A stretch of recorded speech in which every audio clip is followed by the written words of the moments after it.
Capítulo 6.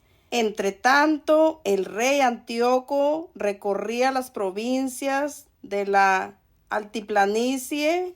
Ahí se enteró de que en Persia había una ciudad llamada Elimaída, famosa por su riqueza, por su plata y su oro.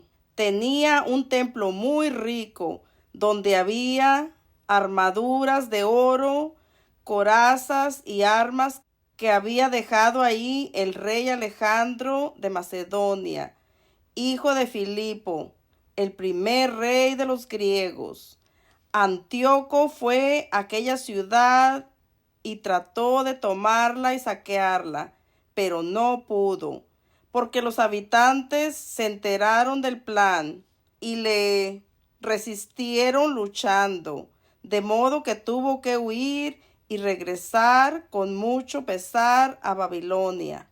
Estando todavía en Persia, le llegó la noticia de que las tropas que habían tratado de invadir Judea habían sido derrotadas, que a pesar de que Lisias había emprendido su campaña con un ejército muy poderoso, había sido derrotado por los israelitas, quienes se habían reforzado con las armas y el equipo y muchos otros bienes que habían capturado del ejército derrotado, que los judíos habían derribado también el altar sacrilegio que él había mandado construir encima del altar de los holocaustos en Jerusalén, que habían rodeado el templo de altas murallas, lo mismo que antes, y que habían fortificado también la ciudad de Bethsur. Cuando el rey oyó estas noticias, se angustió terriblemente, tanto que se enfermó de tristeza y cayó en cama, pues no le habían salido las cosas como él quería. Así estuvo muchos días, continuamente atacado de una profunda tristeza, y hasta pensó que iba a morir. Llamó entonces a todos sus amigos y les dijo: el sueño ha huido de mis ojos, la inquietud me oprime el corazón. Al principio me preguntaba, ¿por qué habré llegado a tanta aflicción y me asalta esta terrible agitación a mí, que en la plenitud de mi poder he sido dichoso y amado de todos? Pero ahora recuerdo los males que hice en Jerusalén, cuando me llevé todos los utensilios de plata y de oro que había allá, y mandé exterminar a todos los habitantes de Judea sin ningún motivo. Reconozco que por esa causa me han venido estas calamidades. Aquí me tienen, muriendo de terrible tristeza en un país extranjero. Entonces llamó a Filipo, uno de sus amigos, y le dio poder sobre todo el reino. Le dio la corona, el manto real y el anillo, con el encargo de educar a su hijo Antíoco y prepararlo para reinar. Ahí murió el rey Antíoco, en el año 149. Cuando Lisias se enteró de que el rey había muerto, instaló al joven Antíoco, a quien él había educado desde niño, como sucesor de su padre en el trono, y le dio el nombre de Eupator. Los soldados de las ciudades de Jerusalén no dejaban que los israelitas salieran de los alrededores del templo. Continuamente procuraban causarles daño y apoyaban a los paganos. Así que Judas decidió acabar con ellos y reunió a todo el pueblo para atacarlos, poniéndoles cerco. En el año 150 se reunieron pues y lo cercaron, levantando plataformas de tiro y máquinas de guerra. Sin embargo, algunos lograron escapar del cerco, a los cuales se les unieron unos israelitas renegados. Todos estos fueron a ver al rey y le dijeron: ¿Cuánto tiempo tendremos que esperar hasta que su majestad nos haga justicia y nos vengue de nuestros compatriotas? Nosotros servimos con toda buena voluntad al Padre de su majestad, seguimos sus instrucciones y obedecimos sus órdenes.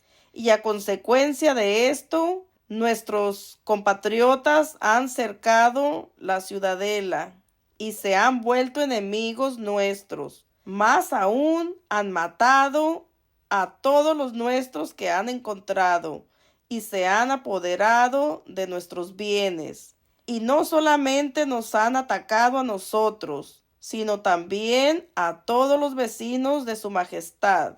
En este mismo momento están atacando la ciudadela de Jerusalén con la intención de apoderarse de ella. Además, han fortificado el templo y a Bet-sur. Si su majestad no se adelanta a detenerlos, pronto harán cosas peores y su majestad no podrá dominarlos. Al oír esto, el rey se puso furioso y llamó a todos sus amigos y a los comandantes de su ejército y a los jefes de la caballería. También llegaron a unírsele ejércitos de mercenarios de otras naciones y de los países marítimos. Los ejércitos del rey se componían de 100,000 soldados de infantería y 20,000 de caballería, con 32 elefantes adiestrados para la guerra.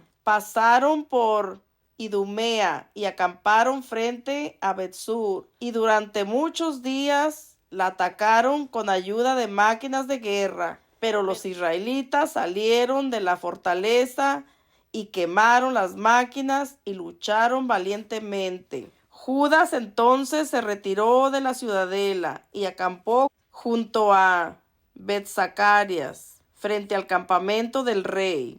Al día siguiente, muy temprano, el rey levantó el campamento e hizo que su ejército se dirigiera rápidamente hacia Bet-Zacarias. El ejército se preparó para la batalla y se tocaron las trompetas. A los elefantes les mostraron jugo de uvas y de moras para excitarlos al combate.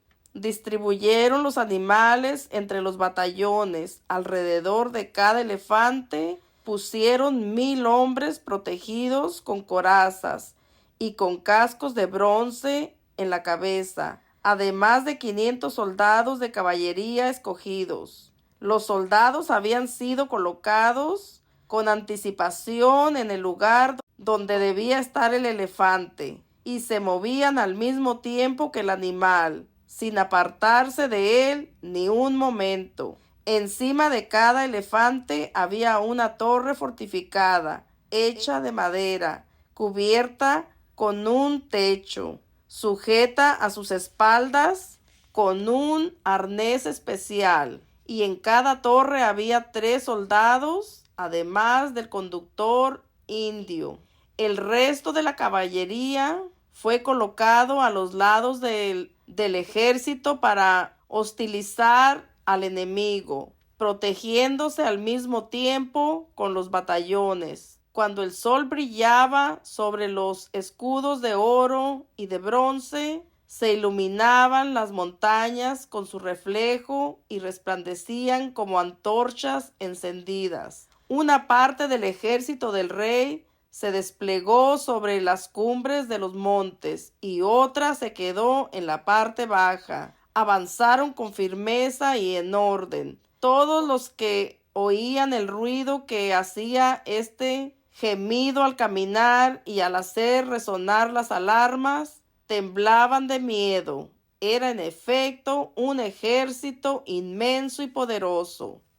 Judas y su ejército también avanzaron para dar la batalla, y cerca de 600 hombres del ejército del rey cayeron muertos. Eleazar Abarán divisó un elefante protegido con armadura real que sobresalía por encima de todos los demás y pensó que el rey se encontraba en él. Entonces dio su vida para salvar a su pueblo y conquistó fama inmortal. Corrió atrevidamente hacia él por en medio del batallón enemigo, matando gente a derecha e izquierda, y haciendo que a uno y a otro lado le abrieran paso. Luego hasta colocarse debajo del elefante, y lo atacó y lo mató.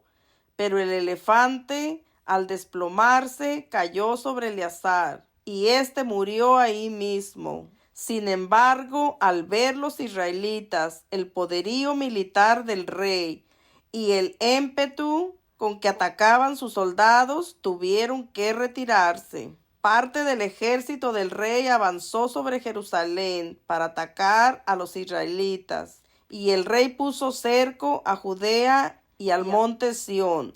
Hizo las paces con los de Besur, los cuales salieron de la ciudad, pues no tenían provisiones para resistir el cerco. Era un año sabático en que la tierra debía descansar. Así el rey ocupó Betsur y puso ahí una guarnición. Luego atacó el templo durante muchos días, levantando plataformas de tiro, máquinas de guerra, lanzallamas, catapultas, lanzadores y ondas.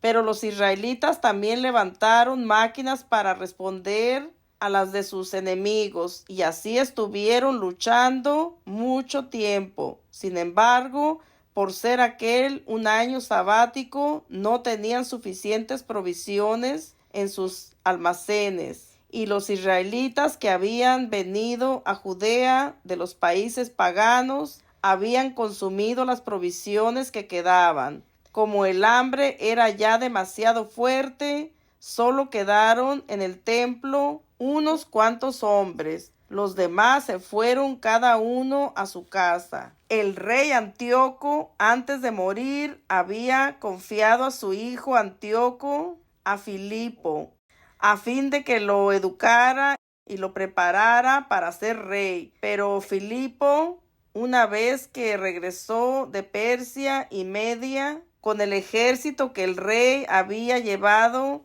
en su campaña, trató de apoderarse del gobierno. Cuando Lisias se enteró de ello, a toda prisa dio órdenes al ejército de ponerse en marcha.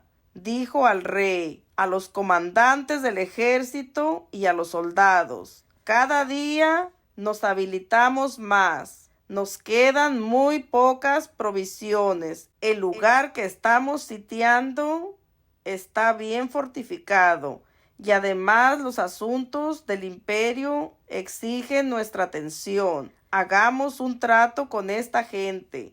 Hagamos las paces con ellos y con toda la nación. Démosles libertad para que sigan sus leyes y costumbres como antes, pues por haberles prohibido nosotros que siguieran sus leyes y costumbres, ellos se han irritado y causado todo esto. Al rey le pareció bien esta propuesta, lo mismo que a los jefes militares. Así que envió a los israelitas propuestas de paz, y ellos las aceptaron. El rey y los jefes garantizaron con su juramento el convenio. Bajo estas condiciones, los israelitas salieron de su fortaleza. Pero cuando el rey llegó al monte Sión y vio lo bien fortificado que estaba el lugar, se retractó de su juramento y mandó demoler la muralla que había alrededor. Luego se fue a toda prisa hacia Antioquía y encontró a Filipo en posesión de la ciudad. Lo atacó y por la fuerza se apoderó de la ciudad.